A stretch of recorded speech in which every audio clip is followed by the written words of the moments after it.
Hello दोस्तों, आज की इस वीडियो में हम बात करने वाले हैं how to start term 2 exam preparation. देखिए, टर्म 1 एग्ज़ाम के लिए जो मैंने आपको टिप्स बताई थी, लेकिन उसमें बच्चे बता रहे हैं कि मेरे जो एग्ज़ाम में मार्क्स आए हैं वो आए हैं 60 या 70 100 में से, और किसी के 80 आए हैं, किसी के 90 भी आए हैं और किसी के 40-50 भी आए हैं। तो देखिए, ऐसा क्यों हुआ है? क्योंकि उन्होंने तैयारी ही ऐसे की है। जिस तरीके से आपने तैयारी की है उसी तरीके से आपके मार्क्स आए हैं एग्ज़ाम में, टर्म 1 एग्ज़ाम में। तो अब देखिए, आपको बात क्या करनी है, how to start term 2 exam preparation. अब टर्म 2 एग्ज़ाम के लिए प्रिपरेशन कैसी करनी है ये हम आपको बताने वाले हैं इस वीडियो में।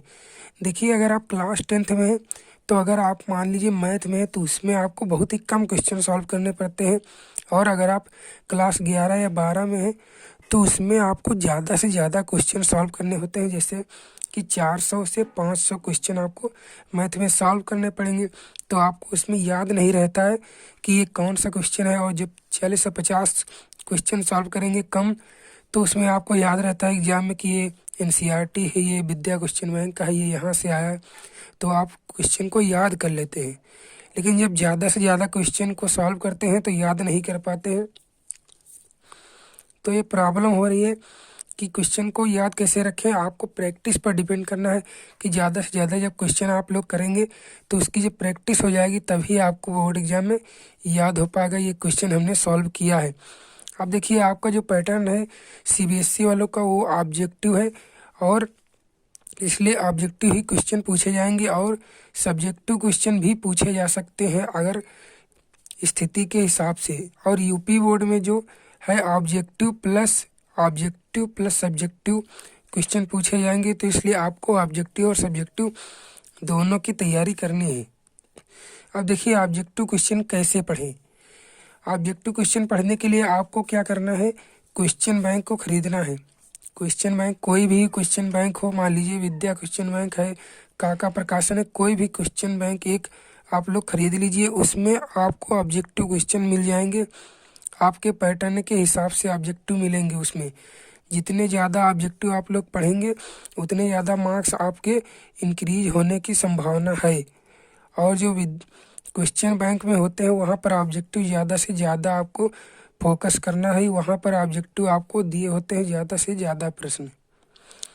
अब देखिए, जो टर्म 1 का रिजल्ट आया है और टर्म 2, इसमें जो है बहुत ही अंतर होने वाला है। जो रिजल्ट आपका आएगा फाइनल, उसमें टर्म 1 प्लस टर्म 2 के एग्ज़ाम भी जुड़ सकते हैं अगर कोविड की स्थिति सही नहीं रही तो। क्योंकि टर्म 1 एग्ज़ाम भी आपका जो है टर्म 2 के लेवल से हुआ है, तो इसलिए दोनों की स्थिति के हिसाब से जुड़ेंगे। देखिए, अब आपके पास सिर्फ 3 महीना शेष बचे हुए हैं। इस 3 महीने में आपको तैयारी बिल्कुल अच्छे से करनी है।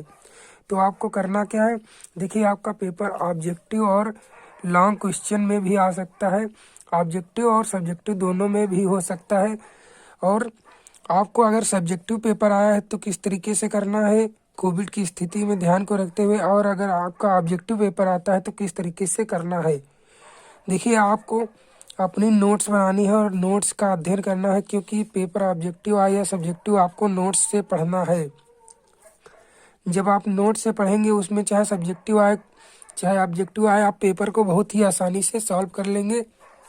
और जब आपका पेपर आपका सामने होगा तो बहुत आसानी से आपको हेल्प मिलेगी। और जब आप प्रैक्टिस करते रहेंगे कि आपने पेपर को सॉल्व किया है 2 घंटे में या 2.5 घंटे में, आपने पेपर को घर पर सॉल्व कर लिया है, तो वहाँ पर तो आपके पास 3 घंटे दिए होते हैं, तो उसमें आप पेपर को बहुत ही आसानी से सॉल्व कर लेंगे।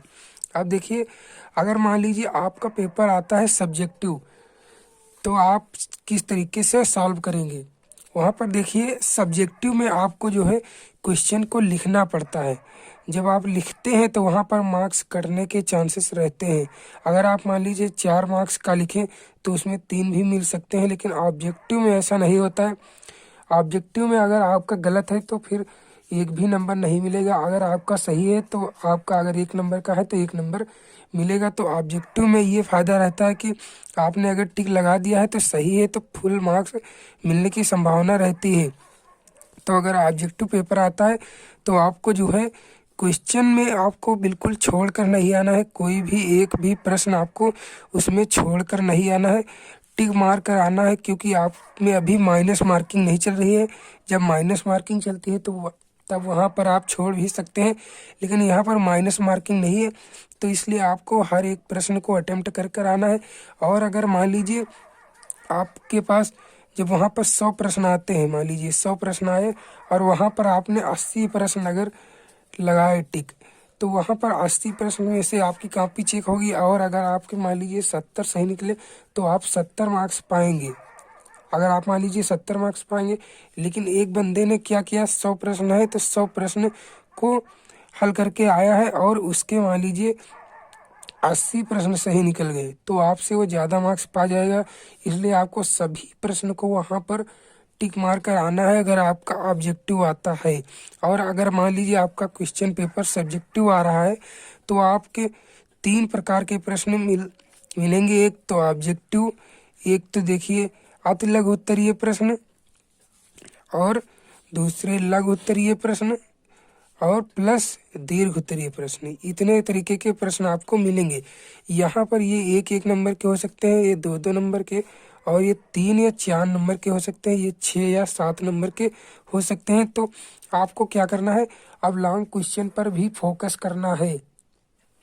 जब लॉन्ग क्वेश्चन पर आपको फोकस करना है और ऑब्जेक्टिव को भी पढ़ना है और अति लघु उत्तरीय और लघु उत्तरीय यानी कि सभी प्रश्नों को भी पढ़ना है। सभी प्रश्न आपको ध्यान में रखते हुए पेपर की तैयारी करना है। और इस तरीके से जब आप पढ़ेंगे तो आपका पेपर ऑब्जेक्टिव आए या फिर सब्जेक्टिव आए, आप पर कोई भी फर्क पड़ने वाला नहीं है। चाहे किसी भी तरीके का पेपर आए, आप वहाँ पर सॉल्व कर देंगे 3 घंटे में और आपके जो है 90% मार्क्स बहुत ही आसानी से अचीव हो जाएंगे। तो वीडियो पसंद आया तो like share subscribe. Thank you.